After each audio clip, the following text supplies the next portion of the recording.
is going on, guys? So today we are starting out the video in the GT500. We're gonna head over to Starbucks and get coffee for myself and Mr. Justin at VMP. Then we're gonna head down to VMP Performance in New Smyrna Beach, where we have some cooling mods to do on the GT500, and we'll talk about them once we get there. But I am very excited because I have been having a little bit of issues with heat soak with it being so hot out here in Florida. So let's go head over, get some coffee, and head down to New Smyrna Beach. All right, we got the Starbucks. Let's roll.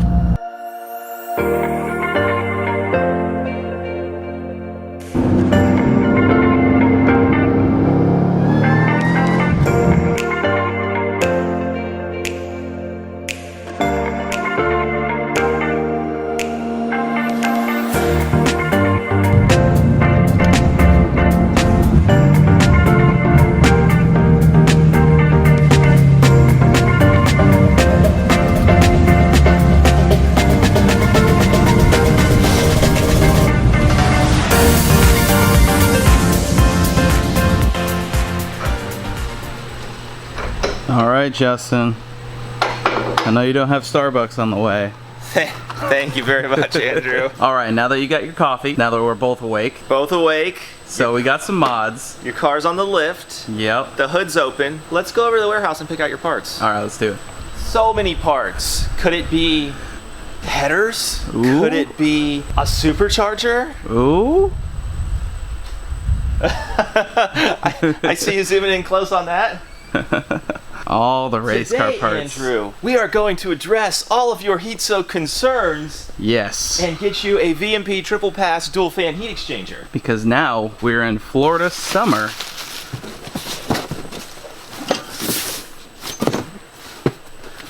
We got all the parts here. So you were telling me that when you're waiting in line for the meet or you're in the drive-thru, the car gets hot and it loses power, right? Drive-thru. It's good to see the track eventually. It's good to see the track eventually. But it might just be a 9-second pass when it goes to the track. It does have drag radials. It does have drag radials. Okay.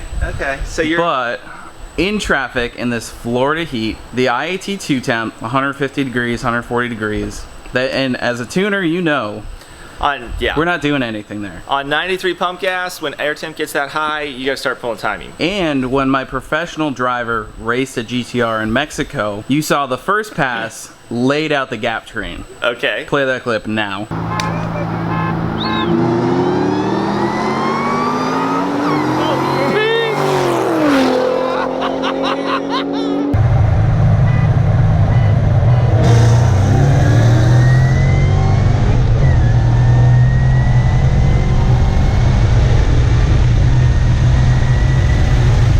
And then, the second race, he started pulling on the car.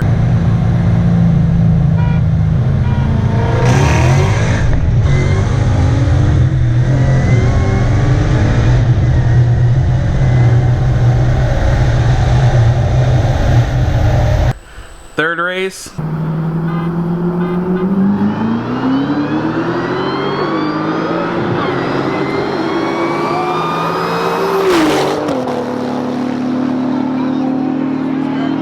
We were toast. We got pulled. We're gonna fix that. And that's because we were at about 140, 150 IAT2, and that's where it starts pulling the timing aggressively. About 125 to 130 downstream is where we start pulling out timing. And that's just to protect the motor, prevent knock, because pump gas does not have a whole lot of octane, and it is a careful balance of temperatures versus timing and boost on a supercharged car. So we're gonna do the VMP triple pass dual fan heat exchanger to keep this thing cool in traffic while stopped, and when we get some airflow, it's gonna cool down the car significantly more than the factory heat exchanger. And while you're running that gap train in between races and stuff like that, it's gonna cool down very quickly. It's gonna recover very quickly so you can keep going.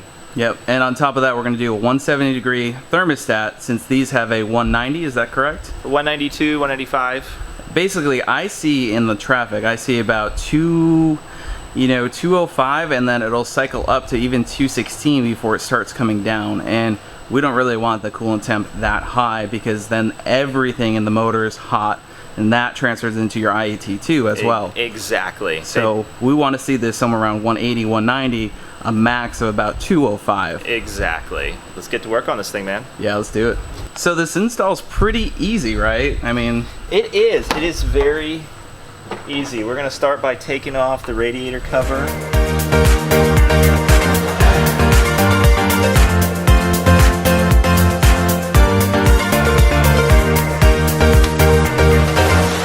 Get rid of this bug-filled black heat exchanger. Get this nice shininess on there.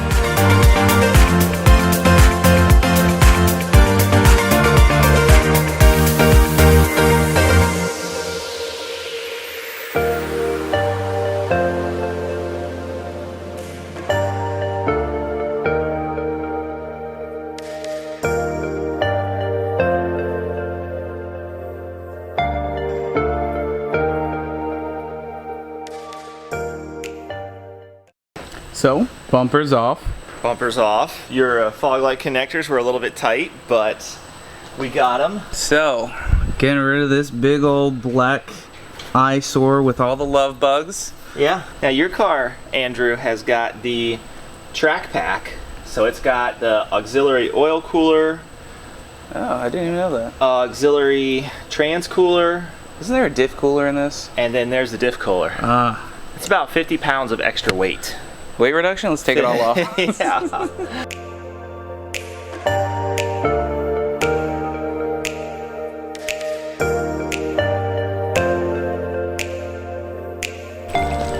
Got a nice bath? Yes.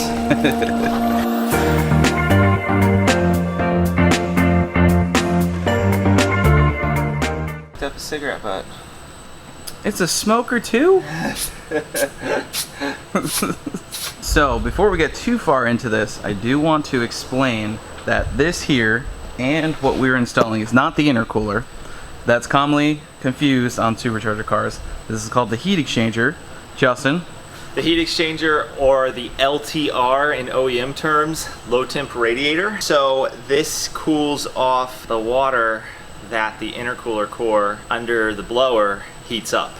And there's a pump that circulates it, and there's a separate reservoir as well. Correct. Now, a lot of people say it's an intercooler. The intercooler is actually below here. You got an intercooler pump that feeds this whole system. We're upgrading that so air flows through there with fans and cools everything down more efficiently. Until you get above 1,000 rear wheel horsepower, the one under the blower doesn't really need to be upgraded. But we may get there at some point. We'll talk about that later, Andrew. Alright, so my video is going to be pretty much an overview. If you guys want a step-by-step install guide with in-depth tech info, head over to the VMP Performance channel. There's a link right up there. And go subscribe because they are doing a lot of videos here. They got the professional lights over here in the camera. I just hold the camera around and shove it in people's face. So we're going to continue on the install. Alright, so we got the new heat exchanger. The beautiful VMP triple pass dual fan. There's that mouthful again. Big mouthful. One, it looks pretty, so car show winners are gonna win. We get rid of the Bug Catcher 5000. Yeah, so our heat exchanger, the water actually goes through it 3 times. Cool it down as much as possible. This heat exchanger here, it's a single pass design. Ford upgraded this massively in 2013 in their effort to make the 1314 GT500 a 200 mile per hour car, because previous year GT500s have a teeny tiny heat exchanger that's about this tall. You pointed out that it's about the size of the strip of bugs on here. Yep. And your Cobra had one about that size too. Exactly. Now, the 1314 is typically an upgrade that people do on an 07 to 12 car, which it is better than those heat exchangers. It's a good budget upgrade. But this one right here, triple pass heat exchanger, one, it looks beautiful, and you want to flip it around to the backside and show the best thing about it, which is the dual fans. So we can cool down the car in the staging lanes, in the traffic. So when you go to stop, no matter how big your heat exchanger is, without fans, it's going to see significantly higher IATs until you start driving. Exactly. It's going to sit there and bake in its own heat. There's actually a gap about this big between the radiator and the heat exchanger, so the engine fan doesn't pull a whole lot of air across the heat exchanger. You can also turn this on in the staging lanes to cool the car off between runs, or before you go on the dyno, you can jumper the harness that we supply. Yep, and that's all plug and play too. Exactly. That's we just plug and run play. battery, positive, negative, and... Exactly, and we use a little plug and play connector to tie it into the factory intercooler pump, so the fans run whenever the factory intercooler pump runs. Awesome. So if you want to cool your car down, you just jumper your factory intercooler pump. I think we did that on the dyno with your car. Yes, we did. And then that'll trigger the fans now too. Yep. One of the things about our heat exchanger is that it's got much bigger intakes, so you get better distribution through the core, and you add some more water volume to the system to deal with high load, high temperature situations. You've got more mass to heat up. And like I said, car show winners, you know, you got some beautiful welds. Right. You got this nice silver core. Don't worry, you can paint Shelby up on the front here so everyone knows it's a Shelby. You can paint Mustang Lifestyle on it too. I could.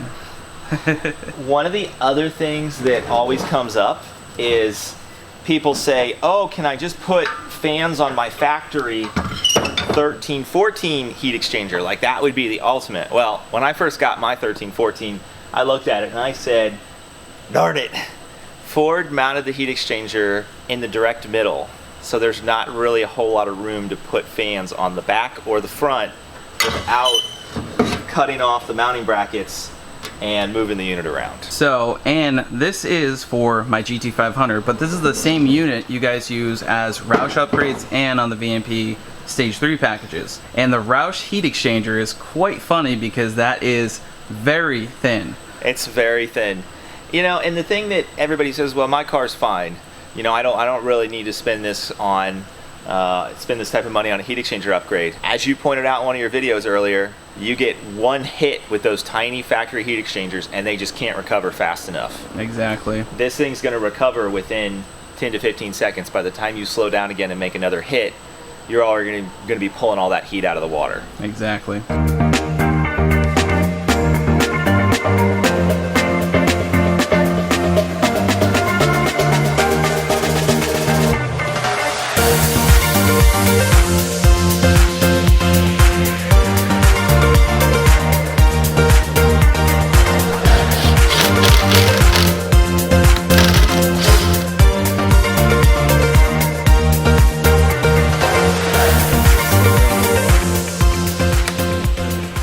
So heat exchanger is in. We're gonna get our wiring harness installed. This right here is our ground. We got our two fuse holders, which are vacant of fuses right now, and our two positive plus 12 volt connections. I'm gonna go off the stud at the back of the fuse box for 12 volt power. All right, guys, I'm just gonna take this off for right now.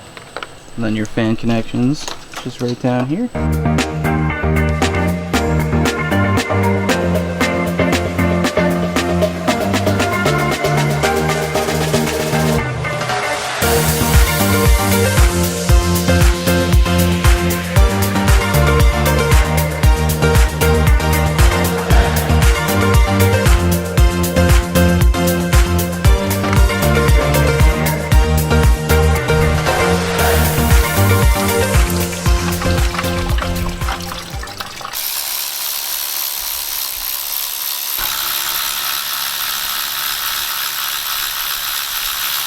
Alright, so cooling mod number 2, which I think these are very essential for especially the temperatures that we have here in Florida, Texas especially too, and other places in the summer. It's like 90 degrees, 100 degrees, you know, in traffic. And your thermostat doesn't open till 192, 195. And then your cooling fans can't turn on before your thermostat is good and open, otherwise your cooling fan will run constantly, the engine cooling fan that is. So we're going to give everything a head start on not getting heat soaked by installing one of these Roush 170 degree thermostats that we stock here at VMP. We slap this in, you make a tune change, right? Yes, I'm going to turn your fans on at a lower temperature. And we're about to find out how much coolant we lose. Oh, it's dry. Oh, not bad. We did drain it, so. Yeah. Man, that gasket in there is not happy. Might need a screwdriver for that. And on top of that, this is good maintenance because how often are you supposed to replace a normal thermostat? I don't know. Sometimes they don't go bad too often, but of course when they do go bad, you overheat. Exactly. Yours is baked in there. Yeah. All right. Apparently draining the coolant was a big help because we're not losing anything more than a drop. Yeah, that's a good thing. It comes with the new O-ring. Yeah. So we've got 192 degrees Fahrenheit right there. Yep. So that would be why I usually see cycling over 200 degrees in the heat. We'll drop down to 170, that's when the thermostat's going to open. Put that in there, put the new O-ring in there. Now we got the thermostat in first, then the O-ring.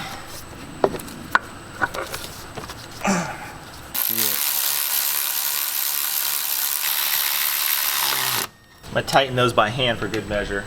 Just want to get these snug. They're only 6mm bolts. So thermostat, very easy mod. It's cheap too. You could classify it as maintenance if you need to justify it to the wife, you know. Tune update, if they have tuning with you, then just a simple tune update, order right through the website. It's free if you already have tuning. Yeah. If you don't, order at the same time, you'll be good. The benefit is even if you can't do a tune update right away, when you're moving and there's airflow over the radiator, it's still going to run cooler. And the tune update takes care of turning on the engine fan below about 50 to 60 miles an hour to keep it cooler all the time. Exactly. So link in the description to the thermostat, tuning of course, and obviously the heat exchanger. Right here at VMP. Yes sir. Alright, so heat exchanger is mounted. One thing to note, there's some rubber bushings there so you don't have any rattling, any noise there. Everything is all set up. For hose routing, it's fairly simple. If you need any tech tips, go click the video for the full install video.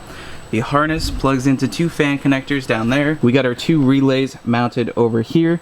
That runs up here. We got power off of here. We got our ground down here. 2 fuses here. For some reason the harness gets cut or any sort of short, there's 2 fuses there. We can quickly access them there. And over here we have a plug-in, so that tees off there for the connection, so to power on the heat exchanger fans. Did I get it all? You got it all, man. We're gonna put some coolant in here and then we're gonna get the system primed. Oh, speaking of that, diagrams. If you're ever wondering how your cooling system works, Diagrams. include a handy diagram. Nice. So VMP has this fancy bleeder system essentially, right? Yeah, so we are going to use a vacuum fill tool on the cooling system. This will pull a vacuum on the cooling system, which does 2 things. It checks it for leaks, and then when you take the vacuum off the cooling system, you stick a line in a bucket of coolant, and it quickly fills the whole system. It pretty much guarantees you won't have any air bubbles. It's important that we get the system filled up and test it before we put the bumper back on. Is it build and boost? Build and boost? It's building suction. Boost, right? Suction, Andrew, suction. We need more boost. Vacuum right there. It's 27 inches. If everything's working right, like this gauge really should not go down very fast at all. You could actually let this sit for like 15 minutes to really check for leaks. Hose right here. We're gonna stick this in our bucket of coolant. Away we go. Watch this, guys. That's pretty cool.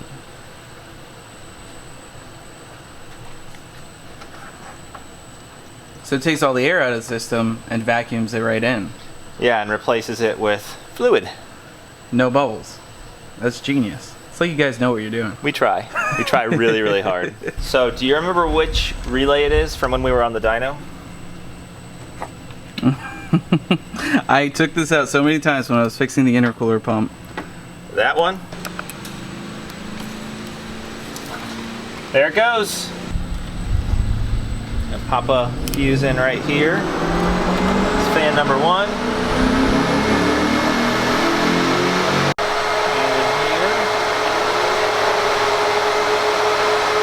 Oh yeah. Now the ultimate test. Take your diagram. Yeah, take your diagram. Drop it in front. Yeah, it pulls a lot of air.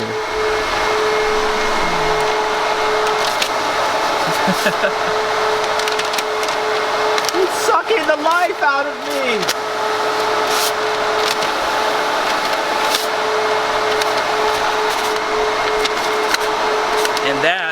why you don't heat soak in traffic, because it pulls the air. Exactly. And it's actually a pretty, this is a good test to do at the very end, because we want to make sure that the fans aren't accidentally wired in reverse and they're not blowing forward, because once in a great while that happens. So when we are in the staging lanes, we pop the hood to get all this heat when we drive the car to the track, if I do. Let all the heat out so the intake's not hot, and we go pop this fuse in. Yeah, I made a special fuse right here, it's bent. This is just a jumper. And I put it in the relay just like this. And instantly we hear the fans turn on and the intercooler pump. Yeah, and you can actually set this up on a switch inside the car if you wanted to do it the proper way. This is just a quick diagnostic tool that we use when we're installing everything to make sure it's working. So for the heat exchanger stall, everything's pretty much done. We just got to do the bumper. Since we did the thermostat, we're going to use this fancy tool to fill the radiator too. Yeah, and because there's already some coolant in this system, we can see how this works. Sometimes it ends up not being able to pull as much vacuum when it starts pulling liquid through, but we're going to at least try it, so it'll make things a lot easier.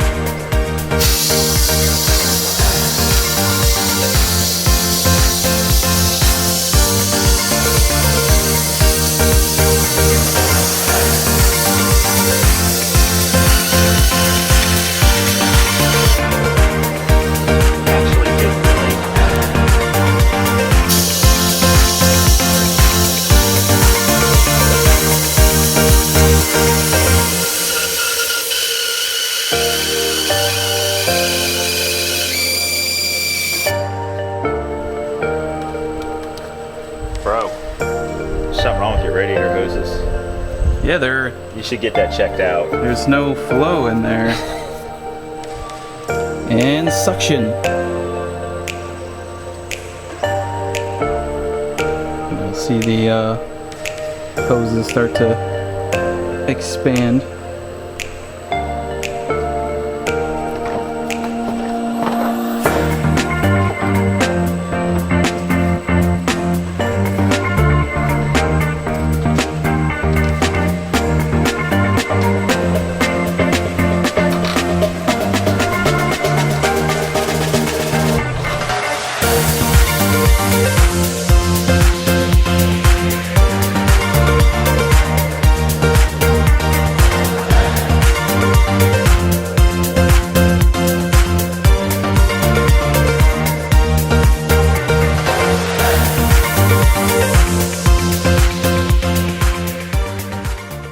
Well, that's it.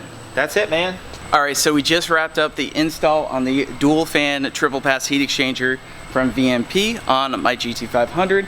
I'm super excited to see how the temps change, and we also installed the 170-degree thermostat, which is going to help keep the GT500 cool, especially in the summer heat and when I decide to take it to the track. One thing that I think is awesome, so the factory heat exchanger is black, and obviously it's been on the car for 5 years. You notice that you have this beautiful polished heat exchanger up front, so it definitely adds a nice look. You could also paint a stencil onto it, but it definitely looks awesome there for any car show guys, or you just want to freshen up the look of the front of your GT500. So if you are interested in picking up a heat exchanger, thermostat, I have links all down in the description. I also have a coupon code right here on screen. You can try it out. And again, this is for GT500s, but it's also a really good upgrade for Coyotes and older GT500s. Alright guys, so we have the tune right here for the 170-degree thermostat. This is just going to change the fan schedule. Justin just went ahead and made this up. I'm going to load it into the car with our SETX4 and we'll be good to go. Alright, so I just got the car pulled out. Tune is loaded. The car is warming up right now, but you can actually hear the fans. So what I will say is that they are loud, and I know some people think they sound cool, so you got that bonus, but I don't think they're too loud to be annoying, and you can hear them right here. But what that is going to help you do is, while the car's sitting here idling, normally it would heat soak. Instead, it's pulling some air and cooling it down. What is up, Mr. Joe? What's up, Mr. You tuning a little Pro Charger action here. just a wee bit of Supercharged right. So want to know something interesting about this car? I want to know something interesting, or you know something interesting about this car. This was Jeff Ashton's car before, and Scott, when he wrecked his car, almost bought this car. Interesting. So Jeff had this car for a year. It pretty much sat just for a year. The way it's got low miles on it. It's under 5,000 miles. It's a beautiful, beautiful car. Scott came so close to buying this, but he bought a Porsche. Scott. Absolutely beautiful car.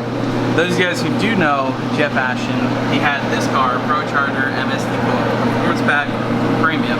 It is Ashton Auto Group shop for a little while. Now, Joe's giving it a little bit more horsepowers. Little sauce. Give it the sauce. Sauce. You don't discriminate around here. You tune all of it. You tune this, you tune that twin turbo sleeper over there, which I won't show for grudge reasons. Grudge.